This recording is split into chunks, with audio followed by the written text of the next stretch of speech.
Magandang umaga po mga ka-farmers. Welcome po sa ating channel. Ngayong araw po mag-aabono po tayo ng talong natin. Sa 7 months na po ito. Pero parang bata pa rin. Kasi farming mag-aabono tayo ngayon. Kasi nakikita ko kulang ang mga talong natin sa udlot at hindi nag-green ang kanyang mga dahon. Kaya ang abonong gagamitin ko ngayon ay urea lang. Hindi ko na inahaluan ng iba. Sinubukan ko lang ito, in-try ko lang sa the best ko sa aking sarili. Subukan natin yung urea kahit urea lang ang abono natin. Kung tatalab ba. Ang galing sa pag-abono po ng urea, galing ngayon mag-abono ka, nasa 5 araw, i-effect na po ang abono. Ibabalago ulit yan sa inyo kung maganda pa ang epekto ng urea sa talong. Marami akong abono doon farmers pero hindi ko na ginamit. Subukan ko lang ito parang sa aking sarili lang. Nagpadilig ako kagabi po mga ka-farmers. Ito, kaya mag-abono tayo ngayong umaga. Hindi ko natapos ka-farmers kasi gabi na, hindi ko na makita. May 5 plot doon na hindi ko natapos, mga nasa 300 hills. Hindi ko natapos yon. Ngayon, parang bata pa rin ang ating talong mga ka-farmers kahit sa 7 months na po itong talong na ito. Kasi kumpleto tayo sa abono at sa foliar. Kaya mga ka-farmers, samahan niyo po ako sa ating bidyong ito. Ang pag-abono galing dito po mga ka-farmers sa puno, dito lang. Oh, yan. Yan. Ganyan lang ang abono po mga ka-farmers yan. Yan. Yan oh. Yan. Yan lang po mga ka-farmers. Dito. Oh. Sinubukan natin itong urea. Baka maka-epektibo ito sa talong natin. Yan. Yan po mga ka-farmers. Oh. Kasi marami pa rin bunga ang ating talong po mga ka-farmers. Pero kulang na siya sa mga udlot.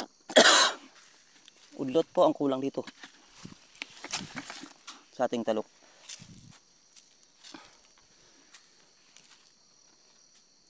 Yan po ang pag-abono mga farmers yun. Yan. Ito kabila. Bitsin-bitsin na po ang ginagamit ko. Kasi matatalab ito, magtalab rin ito ka-farmers kasi nakapatubig kayong gabi. Tatalab ito siya.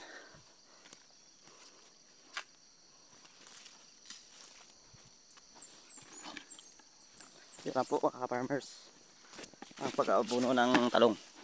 Sinubukan natin to kasi sa mga YouTube nakikita natin maraming mga abono. Sobrang gastos.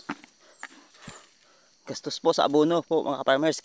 Kasi mura ngayon ang talong, nasa 15 pesos lang sa Mindanao po ang presyuhan ngayon mga farmers. Kaya sinubukan ko lang itong urea kasi kapag marami tayong abono, lugi. Mura, maraming abono. Diba? Tipid-tipid man minsan mga farmers. Pero kung mahal, pwede tayo magpatalab ng maraming abono. Pero ngayong sobrang mura po mga ka-farmers ang ating talong, hindi natin kaya ang maintenance niyan.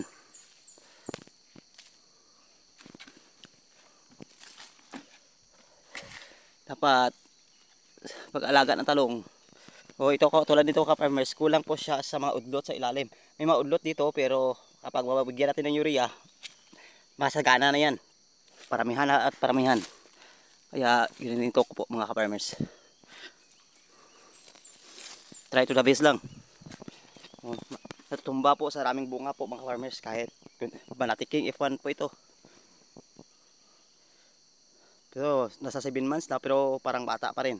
Kasi kukunin ko iba ulit ito, kukunin ko sunod na araw itong putulin para sa ilalim naman ulit mag-udlot ang ating tanim po mga ka-farming. Yan na po ang diskarte sa pagpa-farm. Mahirap pero kakayanin mga ka-farming. Yan po ang sikreto ng pag-aabono ng talong.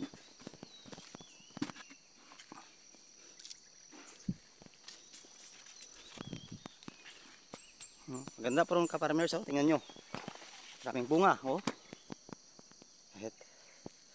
Ang laging ko recommended sa inyo mga ka-farmers, Megatonic at padilig lagi ng tubig basta tang init, magpadilig talaga tayo kasi doon lang makabawi po ang ating talong. Ang source niya sa gamot at pupuntang taas at sa bunga, kahit makaano lang ng tubig lang okay na. Sa aking pagdilig ngayong araw, padilig ako, bukas hindi, sunod araw padilig na ulit. Yun po ang aking tatamnan ng kalisto po mga farmers. Laging nag-vlog ako lagi dito, hindi ako nag-vlog ng kalisto kasi yung kalisto ko po ay nasa 20 days na po galing sa pagpunla ko ngayon. Kaya Sa mga March 15, itatanim ko na yun. Nasa 2,800 hells yun. Tatanim natin sunod na araw. Ipakikita ko sa inyo ang video.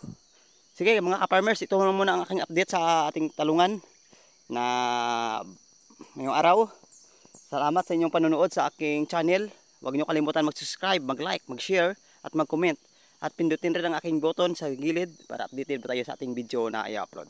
Sige, happy ka-farming. Thank you.